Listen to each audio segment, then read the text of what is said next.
Hello friends, ఈరోజు Sunday special chicken curry, రాగి సంగటి. చికెన్ కర్రీ చూడండి ఫ్రెండ్స్ ఎలా చేశాను. చక్కగా చెక్క, లవంగాయ, ఉల్లిపాయ, పచ్చిమిరపకాయ, టమాటాలు, కరివేపాకు మొత్తం వేయించినాక కొబ్బరి, అల్లం వెల్లుల్లిపై నూరి చక్కగా వేసాను ఫ్రెండ్స్.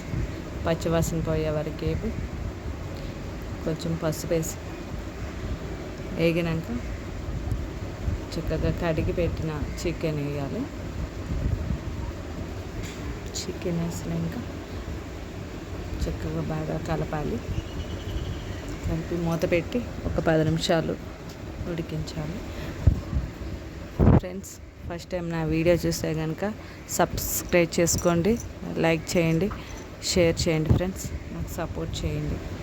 చికెన్ కూడా మంచి మగ్గినాక ఉప్పు, కారం,